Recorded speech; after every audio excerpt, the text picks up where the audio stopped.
So you're about to buy your first buy-to-let property, or maybe you're thinking about investing in rental property. Well, firstly, you're making a great decision because property, when done correctly, can be a great investment, even in falling markets.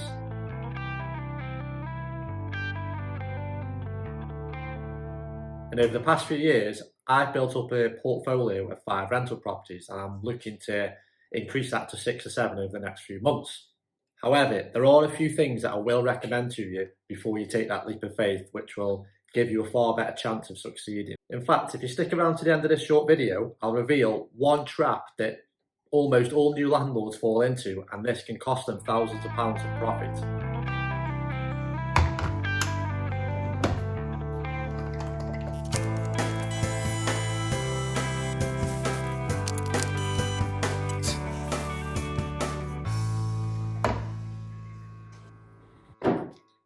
As I try to do in all my videos, I'm trying to come across as transparent as I can, and everything that I advise or give tips on, it's things that I've actually done or experienced myself. So it's not like you're listening to some kid on YouTube telling you to buy a property when they've never actually bought a property themselves. So before you buy your first property, I would highly recommend that you buy one in an area that you know well, or an area not too far from where you live that you could get to know well. When I purchased my first buy-to-let property, I focused on one single area, and I got to know that area as well as I could. Things like the type of tenants you would get, the monthly rent, how much houses were selling for, what they were going on the market for, how long they were staying on the market, and all sorts of things like this, which will definitely help you. I even knew the differences between each street. So, for example, the first house I bought, the street that I purchased in, the houses were selling for around 70,000, and now the street at the bottom of the road, which went adjacent to that street, they were selling for a similar price, but the rental was around £50 or £60 per month lower on the adjacent street than the street that I was purchasing. I had no idea why, and it was something the estate agents told me at the time to be aware of. So it's definitely things like this you need to look for, because if I'd have gone and purchased a house in that adjacent street for the same price, I'd be getting a lower rental yield every month. So get to know the area as best you can. Now, you can do this by checking on Rightmove every week or every few days. Have a look at every property in that area, have a look at what they're selling for and how long they stay on the market for. And after a while, you'll be able to easily value a property yourself. In fact, you'll probably do a better job at it than some of the estate agents do. So here are a couple of valuable tips to get the lowest price possible. And the second one is, has there been any other offers? Just by knowing the answer to these two questions, you can determine how much you're going to offer on the property and the type of bidding strategy that you're going to apply.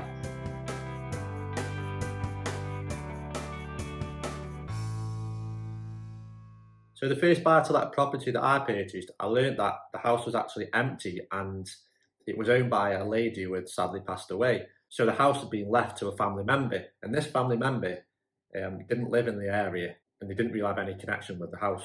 So immediately this tells me that the chances are that the seller is not going to be motivated to get the best price they can. They want to get rid of the property as quickly as possible, and they're far more likely to accept a lower price, especially as a house needed a lot of work doing to it. So all of this was playing into my favour. Not to mention the fact that the owner would still have to pay council tax on this empty property. So having gathered all this information, I went and made a really low offer that I knew would get rejected. I then made a counter offer.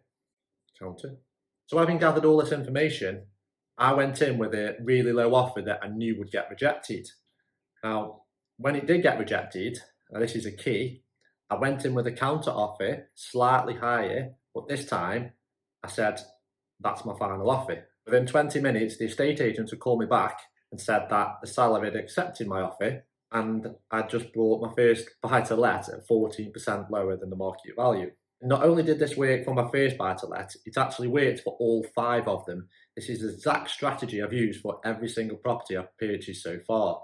In every one of them, I've gone in really low, and then my counter offer, when I've said it's my final offer, they've all been accepted. And another important thing When you make your counter offer, always throw in the fact that you're not in a chain, you have a mortgage in principle, and you can get this completed as quickly as possible. Now, this goes a really long way to getting the deal accepted because the estate agents are eager to sell, so they'll emphasise these points across to the seller, and the seller will be put under pressure because they're now thinking, we've got a buyer who's not in a chain, he can get it done quickly, he's already got a mortgage, so you've basically become the perfect buyer. So the seller is far more likely to take a lower offer because of this reason, rather than hold out in the hope that somebody else might offer a bit more than you in the future. And as I've said, this is worked for all 5 of my rental properties, so it's definitely a really great strategy that you should definitely consider using. Now, there are times when you can't use a strategy, and as an example, quite recently I went to view a property that I thought had great rental potential. The day it went on the market, I rang up and arranged a viewing. So when I went to view the property, obviously I already knew how long it had been on the market, and from how busy they were, I was actually given a slot. So I had 10 minutes to look around the house, then another person came and they had 10 minutes to look around the house, and actually they had quite a few viewings on the very first day it went on the market. So immediately this tells me that there's no chance of me going in with a low offer. If I wanted this house, I was going to have to go in with the full asking price, and I did do that, and I rang the same day and went in with the full asking price, and guess what? It was rejected. Up until this point, I'd never actually offered the full asking price on any property that I've ever bought. Now, the reason it was rejected is because four other parties had also put in offers. So this meant that the seller was holding all the cards. They were in the strongest position because now I've got 4 parties wanting to buy their house. So the chances are they're going to get far more higher than the asking price. And for this reason, I decided to walk away from the deal. And this actually brings me on nicely to the point I made at the start of the video, where I mentioned one of the biggest traps that new landlords fall into, and that is becoming emotionally attached to a property or investment. If you're buying a new property, then here's my best advice I can give you. Do not become emotionally attached. Remember, we're in this for the numbers and the profit. As a landlord, we want the best deals we can get. We want the biggest profit margins we can find. We don't want to buy a house because we like the look of it. The deal I just mentioned where I went in with the full asking price, I was actually itching to offer a couple of thousand over the asking price because I knew this property would have been a great addition to my portfolio. But then I stopped myself in my tracks and reminded myself not to get emotionally attached. And if you think about it, I was probably up against 2 or 3, even all 4 of the other parties that have put offers in. They could have been first-time buyers. They could have been a young couple that really wanted to move into this house. So they've got the right to be emotionally attached to it, whereas we haven't. As landlords, we have not got the right to be emotionally attached to a property, whereas they have. Now, the problem with becoming emotionally attached is, inevitably, you will pay over the top.